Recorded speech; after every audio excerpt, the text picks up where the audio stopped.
Qu'est-ce qu'on fait mon bébé? On va où? On va où là? On va où? Qu'est-ce qu'on fait?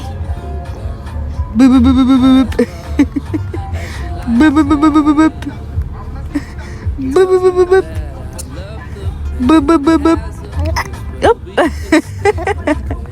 T'as le ok? On va où là? Qu'est-ce qu'on va faire? Qu'est-ce qu'on va faire? Qu'est-ce qu'on va faire?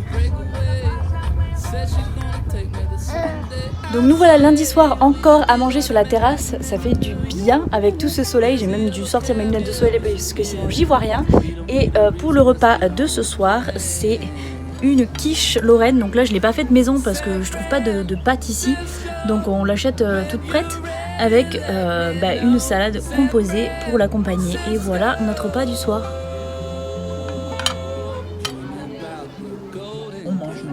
Et on a toujours le petit bébé sur son transat qui nous accompagne et qui gigote. Coucou bébé, à tes souhaits. Et pour le dessert, on a donc des fruits, ananas, fraises, kiwi, avec du yaourt grec, c'est du yaourt grec à la vanille. Et j'ai fait un petit gâteau, le gâteau c'est un banana bread, il est trop bon ce gâteau. Et voilà pour le dîner. Bon, maintenant on attaque les choses sérieuses. J'ai vraiment l'impression de repartir à zéro, mais c'est normal après tout ce qui s'est passé entre le confinement où personne ne pouvait aller à la salle, entre l'accouchement qui, faut se l'avouer, en donne un sacré coup au corps, et toute la grossesse déjà parce qu'on peut pas faire non plus de la muscu à un certain niveau comme on faisait avant, et puis en plus là moi mon opération de l'oreille qui vient se rajouter à toute cette équation, ça commence à faire beaucoup et j'ai l'impression que vraiment ça va plus du tout. Donc on part au point zéro, là je suis absolument prête à re-rentrer dans mes petits shorts parce que oui c'est l'été et la catastrophe ce matin, je me suis dit allez si on réessayait les shorts d'avant grossesse. Je vais vous mettre aussi des photos de un là que je vais vous essayer juste quand j'étais tout juste enceinte où je rentrais encore dedans, mais depuis il y a eu des gros changements parce que la grossesse qu'est-ce que ça donne? Eh bien on a les hanches qui s'écartent à fond, ouais on a le bassin qui change, donc ça peut varier d'une femme à une autre, mais personnellement pour moi ça a été mon cas, j'ai le bassin et les hanches encore plus larges qu'avant, et évidemment tout le petit gras qui s'est accumulé, hein, les kilos de la grossesse, forcément ça donne que mon corps a bien changé. Donc aujourd'hui on va essayer ensemble tous mes petits shorts et l'objectif ça va être quand même de re-rentrer dedans avant la fin de l'été, que je puisse quand même porter quelque chose d'ici peu, hein, voilà. On verra si c'est possible, en tout cas on va faire ça ensemble, c'est parti. Ok les gars, du coup j'ai fait péter le maillot de bain pour l'occasion et j'avais oublié qu'avec l'allaitement on avait la poitrine qui doublait. Donc je rentre moyen dedans, mais bon c'est la réalité des choses. Et j'ai sorti tous mes shorts pour vous montrer l'état du dégât. Pour être honnête, je n'en ai réessayé qu'un seul depuis l'accouchement, qui est celui-ci, qui était le plus grand. Je répète, qui était le plus grand quand je n'étais pas enceinte. Je vous mets la photo de quand je l'avais juste là, quand j'étais à peu près à un mois et demi de grossesse, pas plus. Et quand j'ai voulu le réessayer, gros échec, je ne rentrais absolument pas dedans. Donc là je suis presque à 10 semaines postpartum et on va réessayer tous les autres shorts qui eux étaient donc plus petits. Et on va voir ce que ça donne, on va faire ça en direct pour vous montrer que possiblement c'est tout à fait normal de ne pas re-rentrer dans ses habits après un accouchement. Il y en a pour qui ça arrive, qui re-rentrent dans leur jean le lendemain de l'accouchement, et il y en a pour d'autres, ça marche pas comme ça. Mais c'est pas grave, donc on va voir si c'est possible un jour ou pas de re-rentrer dedans, ou s'il va falloir que je refasse toute ma garde-robe parce que mes hanches ont décidé de rester larges. Voilà. Allez c'est parti, on essaye.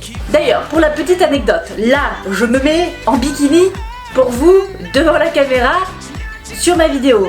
Il faut savoir que si on m'avait dit 5 ans en arrière que je me mettrais sur YouTube en maillot de bain, je ne vous aurais pas cru. Parce que déjà que j'avais du mal à me mettre à la piscine chez moi avec juste une copine, voire même personne, si on sait jamais s'il y a un voisin qui me voit en maillot de bain tellement j'étais complexée. Et maintenant je suis en plus en postpartum, j'ai en plus bien plus de gras qu'avant ma grossesse et ça ne me pose absolument aucun problème. Tout ça pour vous dire que avant de perdre du poids, c'est important de se sentir bien là-dedans pour pouvoir vraiment réussir et perdre du poids pour les bonnes raisons. Parce que la plupart du temps, si c'est uniquement une raison physique, ça peut être compliqué. Une fois qu'on apprend vraiment à apprécier qui l'on est, aussi bien de l'intérieur que de l'extérieur, c'est là où on arrive à perdre du poids de la façon saine et uniquement pour nous et pour une raison fonctionnelle, c'est-à-dire pour être moins essoufflé, pour avoir moins de douleurs par exemple, parce que oui, quand on a un poids même très léger au-dessus de son poids de forme, ça peut créer des douleurs aux genoux par exemple ou autres difficultés, même si on n'est pas dans un poids qui est extrême, même qui est trop haut, etc. Notre poids de forme, c'est parce que c'est le poids dans lequel on se sent le mieux, pas forcément physiquement, aussi intérieurement. Et ça c'est très important à soulever parce que mon corps, j'ai appris à l'accepter tel qu'il est, avec ses changements, peu importe, tant que je peux vivre et faire les choses que j'aime. Mon corps actuellement en maillot de bain, hein, comme je vous ai montré, il y a des petits dégâts de la grossesse. Et on va essayer le premier short, donc celui que j'avais déjà réessayé, et on va voir ce que ça donne. Oh, déjà ça passe par rapport à la dernière fois. Bon, évidemment c'est des boutons, j'ai pas tout fermé parce que sinon je vais plus respirer.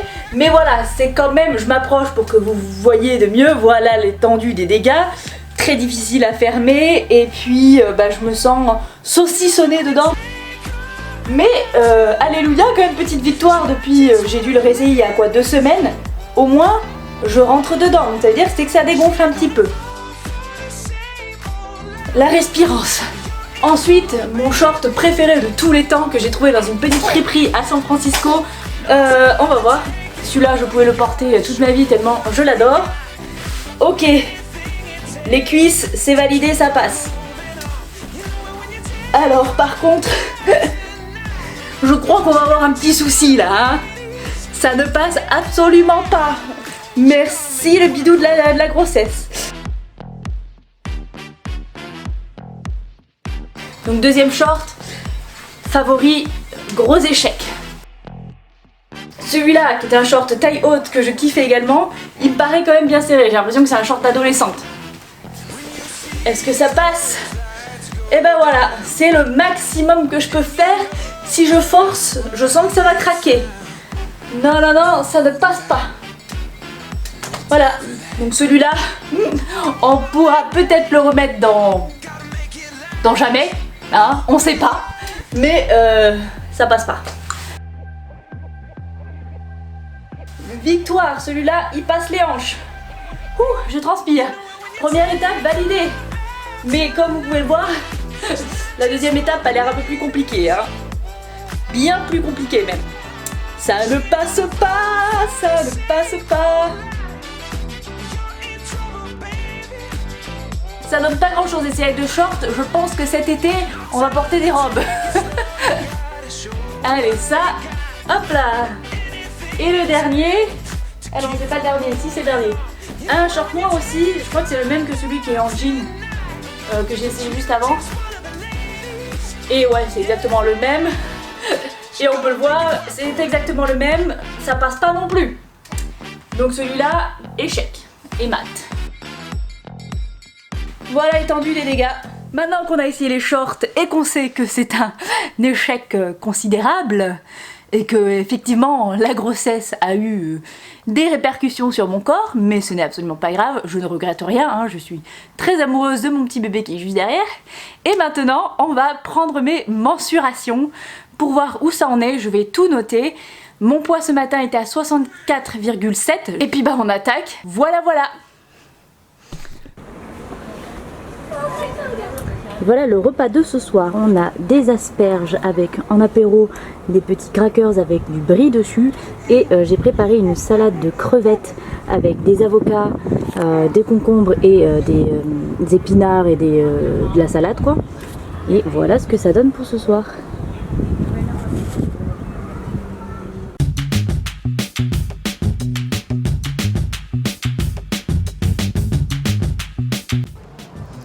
Et pendant que monsieur prend son repas également, moi je vais manger mon dessert qui est par ici, donc toujours le même gâteau au yaourt. Gâteau au yaourt, pas du tout. Banana bread, rien à voir. Et que j'ai cette fois accompagné avec des fruits, donc on a des myrtilles et de l'ananas et de la glace. Voilà pour ce soir, c'est tout pour le repas.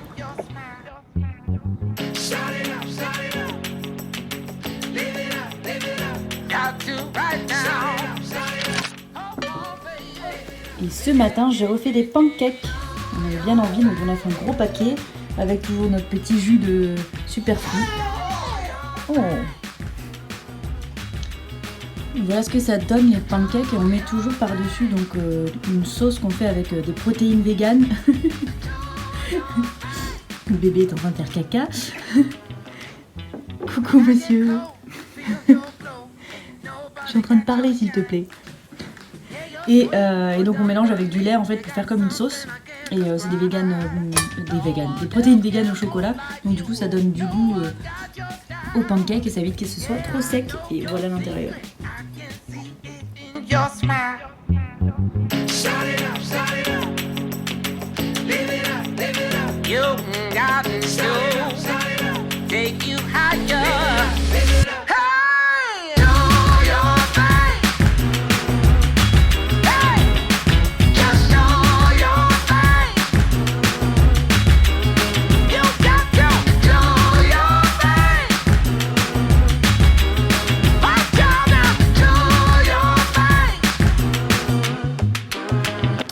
Et voilà ce que ça donne la petite ratatouille. Donc j'ai rajouté voilà, de la sauce tomate et on a fait ça donc avec du riz et une saucisse. Alors c'est pas une saucisse de viande, c'est une saucisse végane donc je ne saurais pas dire ce qu'il y a dedans, mais c'est une saucisse végane.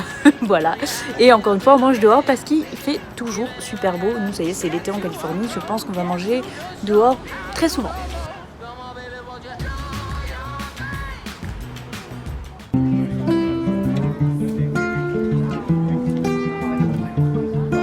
She's always talking about San Francisco and how she never gets to go back home as much as she'd like to. Tells me that I love the Bay and has a place where we could stay okay. I want to. I just can't find the time to break away. Says she's gonna take me there someday. I say we could get out of Manhattan in a New York minute. There's a yellow cab, yeah, we should get in it. We don't need a reason, let's get on a plane. Bon, c'est parti pour prendre mes mensurations. Donc j'ai mon petit truc spécial mensuration. Je vais commencer par mes cuisses. Je prends toujours à l'endroit le plus large de la cuisse et bien faire attention de toujours mesurer au même endroit parce que ça peut vraiment varier d'un endroit à un autre. Donc j'essaie de me mettre des repères pour savoir où je mesure exactement. Ensuite je vais me mesurer donc, mon ventre et là c'est pareil. Donc, le ventre ça va être à l'emplacement le plus large. Donc vraiment en dessous du nombril au niveau des poignées d'amour, là où vraiment c'est le plus large quoi. Et une fois que j'ai mesuré ça, je vais mesurer les fesses. Là c'est pareil, toujours au point le plus large, donc à peu près au milieu des fesses. Et ensuite je vais passer à la taille. Donc la taille là ça va être l'endroit un peu plus fin, juste au niveau de l'estomac, donc entre en fait la poitrine et le nombril. Et puis une fois que j'ai mesuré donc ma taille, je vais passer à mes bras. Et là c'est pareil, on cherche le point le plus large. Désolée, j'ai mal cadré, on voit pas où je prends, mais c'est pareil, j'essaye de me repérer. Généralement j'ai des grains de beauté sur ma peau, des choses comme ça, que j'essaye de faire toujours au même endroit, c'est très important. Et voilà, mes mensurations. Les mensurations sont prises. Donc voilà, on est dimanche. Je termine la semaine à 64,7 kg. Donc là, je stagne complètement. C'est pour ça qu'à partir de lundi, je vais compter toutes mes calories pour voir en fait à combien j'en suis en maintenance.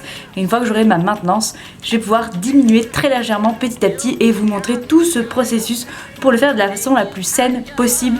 Et je vous expliquerai également pourquoi je compte mes calories, pourquoi il faut les compter et pourquoi il ne faut pas les compter, parce que dans certains cas c'est absolument pas recommandé, mais je voudrais vraiment vous montrer tout ce processus là pour que vous compreniez mieux et que ce soit plus clair dans la tête de chacun. Donc voilà mon point de départ, j'espère que ça vous a plu et qu'on va pouvoir se motiver ensemble. Si vous êtes également en postpartum, n'hésitez pas à commenter ci-dessous et si vous avez envie aussi de faire tout ce parcours avec moi, n'hésitez pas à partager vous vos propres résultats et comment vous évoluez. N'oubliez pas que c'est chacun évolue à sa propre manière. Il n'y a pas plus rapide ou plus lent, c'est chacun son propre corps, chacun son propre rythme. En attendant, je clôture cette vidéo. Si ça vous a plu, n'oubliez pas les petits pouces vers le haut, de vous abonner à ma chaîne si ce n'est pas encore fait et que vous êtes tout nouveau par ici, et de cliquer sur la petite cloche pour ne louper aucune des notifications. Et on se retrouve dans la prochaine vidéo. Ciao ciao.